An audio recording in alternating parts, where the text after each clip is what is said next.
Hello everyone. तो आज हम स्टार्ट करने वाले हैं न्यूमेरिकल पार्ट 1, है ना। इसमें हम कुछ मोशन के न्यूमेरिकल्स देखेंगे, है ना। कुछ आपके एनसीईआरटी से रिलेटेड होंगे, कुछ अदर बुक से हम जो भी रहेंगे, कुछ न्यूमेरिकल इंपॉर्टेंट वो हम करेंगे।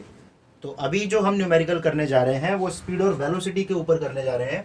तो काफ़ी इंटरेस्टिंग होने वाला है आज का वीडियो और काफ़ी इंपॉर्टेंट भी होने वाला है, क्योंकि ये थोड़े हम बेसिक न्यूमेरिकल करेंगे ना, ईजी होंगे न्यूमेरिकल। इन्हें जानना आपको बहुत ज़रूरी है, तभी हम अपने लेवल को आगे बढ़ाएंगे, है ना। क्योंकि पेपर में जाहिर सी बात है इतने इजी न्यूमेरिकल आपके नहीं आएंगे, वो आपको टफ क्वेश्चंस ही पूछे जाते हैं पेपर में। तो जब तक ऐसे अपने, है ना, जब तक आप पहली सीढ़ी नहीं चढ़ोगे तब तक आप अपने छत पे कैसे पहुंचोगे, है ना। तो आपको छत पे पहुंचना है, तो उसके लिए पहली सीढ़ी है।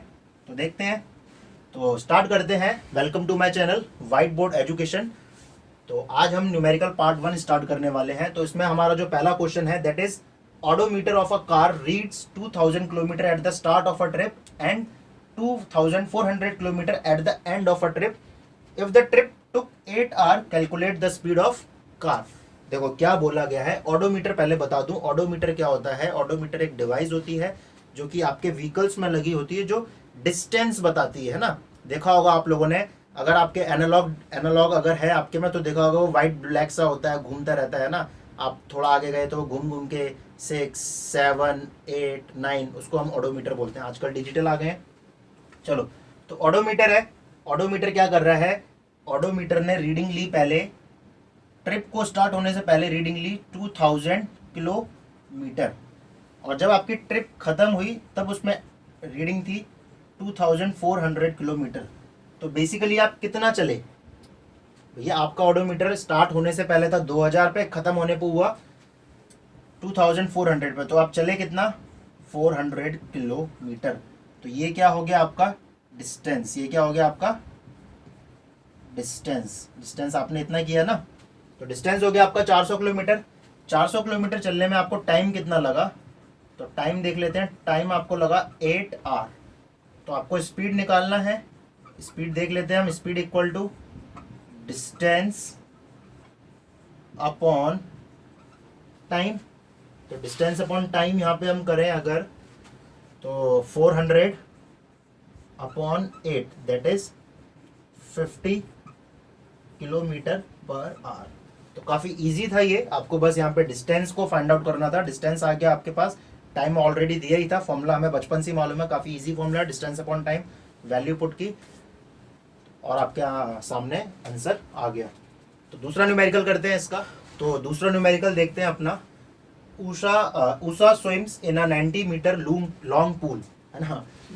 जवान काफी ज्यादा फिसल रही है आज। चलो कोई नहीं। तो Usha swims in a 90 metre long pool, she covers 180 metre in 1 minute. देखो, एक हमारा एक स्विमिंग पूल है। एक स्विमिंग पूल बना लेते हैं भैया। ये हमने स्विमिंग पूल बना लिया। इसमें उषा नाम की लड़की है। वो क्या कर रही है, वो तैर रही है। जाहिर सी बात है, स्विमिंग पूल में तैरेंगी, उड़ेंगे तो है नहीं। तो स्विमिंग पूल में तैर रही है। वो 180 मीटर कवर करती है डिस्टेंस 1 मिनट में। कैसे, एक एंड से जाती है और दोबारा उसी एंड पे वापस आ जाती है। Find the average speed and average velocity of the Usha. तो आपको एवरेज स्पीड और एवरेज वेलोसिटी बतानी है उषा की कि कितनी है। दोबारा से देख लो। ये सपोज एक स्विमिंग पूल है जिसकी लेंथ है 90 मीटर। अब वो क्या कर रही है, इस एंड से तैरती हुई जा रही है और स्ट्रेट पाथ, देखो स्ट्रेट पाथ करके लिखा हुआ है, उसी रास्ते से वापस आ जा रही है, आगे आगे आगे आगे आगे। तो टोटल कितना डिस्टेंस कवर किया उसने, 180 मीटर। तो लिख लेते हैं डिस्टेंस कवर्ड बाय उषा कितना हो गया, 90 plus 90, that is 180 metre. Time कितना लगा उसको, टाइम की अगर हम बात करें, टाइम उसको लगा 1 मिनट। तो क्या बोला है, इसी केस में आपको एवरेज स्पीड भी फाइंड आउट करनी है और एवरेज वेलोसिटी भी फाइंड आउट करनी है। तो स्पीड फाइंड आउट कर लेते हैं। स्पीड का फॉर्मूला डिस्टेंस अपॉन टाइम। तो डिस्टेंस कितना है हमारा, डिस्टेंस इज 180 मीटर। अब देखो टाइम आपको मिनट में दिया है, then you will have to convert it in the seconds, then it will be 60 second. Now divided 180 by 60, देन यू विल गेट 3 मीटर पर सेकेंड, है ना। तो स्पीड यहाँ पे कितना आ रहा है उषा का, उषा 3 मीटर पर सेकेंड की स्पीड से क्या कर रही है, स्विमिंग पूल को एक एंड से दूसरे एंड पे तैर के कंप्लीट कर ले रही है ना 1 मिनट में। अब एवरेज वेलोसिटी कितना हुआ, देखो एवरेज वेलोसिटी, तो वेलोसिटी की अगर हम बात करें, वेलोसिटी का फॉर्मूला होता है डिस्प्लेसमेंट अपॉन टाइम। अगर किसी बच्चे को आंसर इसका मालूम पड़ गया है तो वो कमेंट में जल्दी से बता सकता है कि एवरेज वेलोसिटी कितना आएगा, है ना। तो देख लेते हैं एवरेज वेलोसिटी। देखो डिस्प्लेसमेंट क्या होता है, डिस्प्लेसमेंट मैंने ऑलरेडी बता रखा है, displacement is the shortest distance between final point and initial point. तो देख लेते हैं यहाँ पे, ऊषा ने इस पॉइंट से स्टार्ट किया था, सपोज ये ए पॉइंट है, खत्म भी इसी पॉइंट पे आके किया ए पॉइंट पे, तो सेम पॉइंट पे डिस्टेंस क्या होती है, 0, है ना। तो सेम पॉइंट पे डिस्टेंस क्या होती है आपकी, 0। इट मीन्स उसने डिस्प्लेसमेंट कितना कवर किया भैया, सेम पॉइंट पे आया ना, ये गई और ये आई, तो डिस्टेंस तो 180 हो गई, डिस्प्लेसमेंट कितना हो गया इसका, 0। तो 0 अपॉन टाइम कितना है, 1 minute, answer will be 0 metre per second. तो ये थोड़ा सा ठीक ठाक क्वेश्चन था, है ना। बच्चों को कंफ्यूजन रहता है डिस्टेंस और डिस्प्लेसमेंट में, तो ये काफ़ी मतलब अच्छा क्वेश्चन था, अच्छे लेवल का था डिस्टेंस और डिस्प्लेसमेंट के लिए। तो डिस्टेंस क्लियर हुआ, डिस्टेंस क्या होता है, total path covered by the body. तो यहाँ पे उसका टोटल पाथ कितना करी, 90 + 90 दैट इज 180। और डिस्प्लेसमेंट क्या होता है, shortest distance between initial and final point. तो इनिशियल और फाइनल पॉइंट जब सेम है तो डिस्टेंस तो होने वाली नहीं है वहाँ पे, तो डिस्टेंस क्या होगा, 0। इसलिए डिस्प्लेसमेंट की जगह क्या लिख दिया हमने, 0 मीटर पर सेकेंड। क्लियर है। तो अपना तीसरा न्यूमेरिकल देखते हैं, काफ़ी ईजी है ये भी, देखते हैं क्वेश्चन क्या कह रहा है। A farmer moves along the boundary of a square field, एक स्क्वायर बना लेते हैं, एक भैया अपना किसान है ना। तो वो किसान क्या कर रहा है, उसका एक स्क्वायर टाइप का एक फील्ड होगा जिसका डायमेंशन हमें दिया हुआ है 10 मीटर, यानी 10 मीटर की साइड है, 10 मीटर है, स्क्वायर है भैया, हमें मालूम है सारी साइड इसकी बराबर होंगी, स्क्वायर की सारी साइड बराबर होती हैं। तो वो क्या कर रहा है, 40 सेकेंड में उसका जो स्क्वायर फील्ड है उसको पूरा कवर कर रहा है, 40 सेकंड में उसका जो स्क्वायर फील्ड है उसको क्या कर रहा है, पूरा कवर कर रहा है ना, उसके आसपास घूम के उसको पूरा कवर कर रहा है। लिख देता हूँ मैं इस तरीके से, इसके डायमेंशंस लिख देता हूँ, ठीक है। What will be the magnitude of displacement of the farmer at the end of 2 minute 20 second. क्या बोला है हमसे, 2 मिनट अगर वो 40 सेकेंड में इस पूरे स्क्वायर फील्ड को कवर कर लेता है तो 2 मिनट 20 सेकेंड खत्म होने पर डिस्प्लेसमेंट क्या होगा, ठीक है। 2 मिनट 20 सेकंड खत्म होने पर डिस्प्लेसमेंट क्या होगा। तो देखो बहुत इजी सा है यहाँ पे, देखो 40 सेकंड में वो इसको कवर कर रहा है। अब ध्यान से देखो 10, 20, 30, 40, यानी 40 सेकंड में वो 40 मीटर चल रहा है। 40 सेकंड में अगर हम बात करें तो कितना चल रहा है, वो 40 मीटर चल रहा है, ठीक है। यानी 40 सेकंड में वो पूरा एक राउंड मार दे रहा है इसका 40 मीटर का। 2 मिनट 20 सेकंड्स को हम एक काम करते हैं, 2 मिनट 20 सेकंड्स को हम सेकंड्स के फॉर्म में कन्वर्ट कर लेते हैं, then it will be like 140 seconds. कितना आ गया, 140 सेकंड्स। अब ध्यान से देखो, जब वो 40 सेकंड में एक चक्कर लगा रहा है तो एक काम करते हैं हम 40 सेकंड करके टाइम को पास करते हैं। देखो फर्स्ट राउंड अगर मैं यहाँ से स्टार्ट कर रहा हूँ, पहला राउंड है ना, ए पॉइंट लिख देता हूँ यहाँ पे, ये आ गया अपना 40 सेकंड पहला राउंड, अगले 40 सेकंड दूसरा राउंड, अगले 40 सेकंड तीसरा राउंड। कितने हो गए, 40 40 40, यानी 120 सेकंड्स में वो 3 राउंड कंप्लीट कर लेता है। 120 सेकंड्स में वो 3 राउंड कंप्लीट कर रहा है। अब हमारे पास कितने रिमेनिंग सेकंड्स बचे हैं, 140 थे, 120 में 3 राउंड लगा रहा है, तो 20 सेकंड्स बचे हमारे, है ना। 20 सेकंड्स में अगर हम बात करें, देखो 40 सेकंड में 40 मीटर, इट मीन्स 1 सेकंड में 1 मीटर, तो 20 सेकंड में 20 मीटर। तो अब ये कैसे चलेगा, ऐसे गया और यहाँ पे आके इसका 20 हो गया, 10 और 10 20। तो हम क्या देख रहे हैं, 140 सेकंड्स, 140 सेकंड्स में वो कितने राउंड चला, 3.5 राउंड चला, है ना। तभी तो यहाँ पे खत्म होगा ना। ये आ गया इसका लास्ट पॉइंट बी। अब हमसे पूछा गया था what will be the magnitude of the displacement of the farmer at the end of 2 minute 20 seconds, यानी 2 मिनट 20 सेकेंड्स खत्म होने पर फार्मर का मैग्नीट्यूड क्या होगा, मैग्नीट्यूड सॉरी डिस्प्लेसमेंट का मैग्नीट्यूड क्या होगा। डिस्प्लेसमेंट क्या होता है, फाइनल और इनिशियल के बीच में शॉर्टेस्ट डिस्टेंस। ये आपका फाइनल है, ये इनिशियल है, इसके बीच में शॉर्टेस्ट डिस्टेंस, स्ट्रेट लाइन। अब स्क्वायर है तो 90 डिग्री बनता है, 90 डिग्री बन रहा है, इट मीन्स आपको ए बी कैलकुलेट करना है। तो ए बी कैलकुलेट करने का एक ही तरीका हमारे पास, बाय पाइथागोरस थ्योरम। तो बाय पाइथागोरस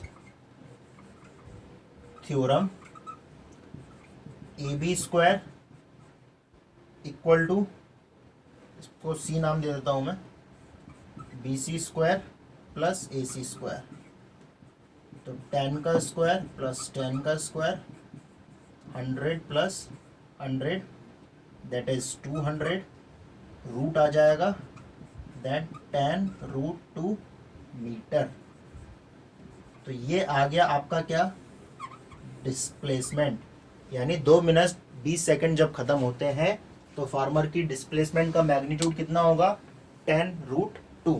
क्लियर हुआ, इजी क्वेश्चन था। नेक्स्ट क्वेश्चन पे मूव करते हैं अपने। तो इस क्वेश्चन को और देख लेते हैं। बेसिकली ये न्यूमेरिकल तो नहीं है ना, एक थ्योरेटिकल क्वेश्चन है, 1-2 मार्क्स में पूछ ही लिया जाता है ना अक्सर।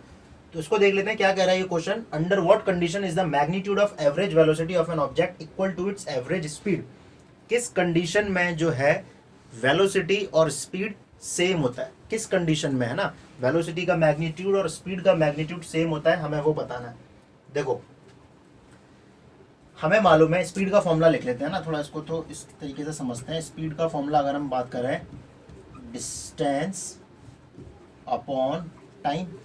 वेलोसिटी का फॉर्मूला लिख लेते हैं, वेलोसिटी इज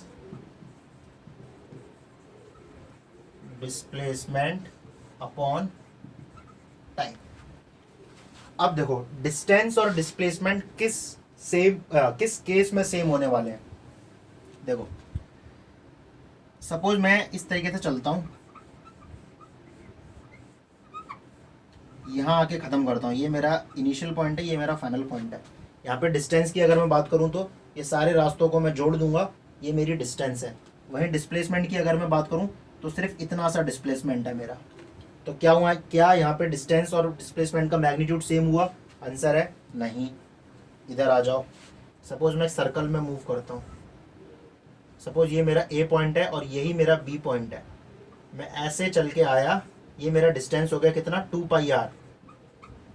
क्या डिस्प्लेसमेंट 2 पाई आर है, आंसर है नहीं, क्योंकि आप जहां से चल रहे हो वहीं खत्म कर रहे हो, तो डिस्प्लेसमेंट क्या होने वाला है, 0।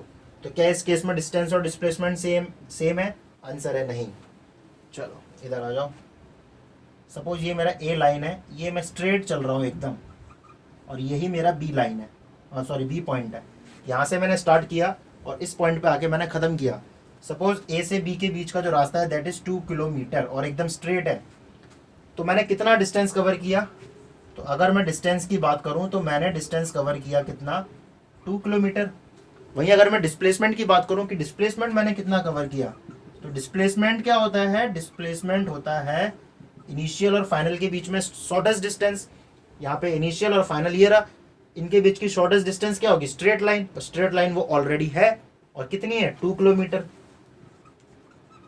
तो क्या देख रहे हैं हम, स्ट्रेट लाइन के केस में जब आपका मोशन स्ट्रेट लाइन होगा तो उस केस में आपका डिस्टेंस और डिस्प्लेसमेंट क्या होगा, बराबर। सपोज टाइम दोनों का सेम है और स्ट्रेट लाइन में मूव कर रहे हो, आपका डिस्टेंस भी क्या आ जाएगा, डिस्टेंस और डिस्प्लेसमेंट सेम आ जाएगा। तो उस केस में आपका स्पीड और वेलोसिटी भी क्या आ जाएगा, सेम। क्लियर हुआ, ठीक है। तो किन कंडीशन में एवरेज वेलोसिटी किसी ऑब्जेक्ट की एवरेज वेलोसिटी और एवरेज स्पीड इक्वल होगी, तो आंसर है, एक वर्ड का आंसर है, in straight line the magnitude of average velocity of an object will be equal to its average speed. तो ये कुछ बेसिक से न्यूमेरिकल थे, बहुत छोटे लेवल के न्यूमेरिकल थे, 1-1, 2-2 नंबर में आ जाते हैं, ऐसा नहीं है कि नहीं आते हैं, छोड़ना इन्हें नहीं है, क्योंकि जब इजी लेवल करेंगे तभी हम एक टफ लेवल पे पहुंचेंगे। क्लियर है। तो आज के वीडियो में बस इतना ही। नेक्स्ट वीडियो में हम एक्सेलरेशन के कुछ अच्छे अच्छे न्यूमेरिकल करेंगे, इक्वेशन ऑफ मोशन के कुछ अच्छे अच्छे न्यूमेरिकल करेंगे, कुछ ग्राफ से रिलेटेड भी न्यूमेरिकल करेंगे, है ना। तो पढ़ते रहिए, न्यूमेरिकल ट्राई करिए अपने अपने लेवल पे। अगर कोई न्यूमेरिकल में प्रॉब्लम है, नहीं आता है, तो कमेंट करके मेरे को पूछ भी सकते हो। और जिन्होंने भी चैनल लाइक सब्सक्राइब नहीं किया है, बेल आइकन नहीं दबाया है, तो दबा देना, ताकि मेरा नेक्स्ट वाला जो वीडियो होगा दैट इज़ न्यूमेरिकल पार्ट 2 वो आप तक पहुंच जाए। तो मिलते हैं अपने नेक्स्ट वीडियो में, तब तक पढ़ते रहिए।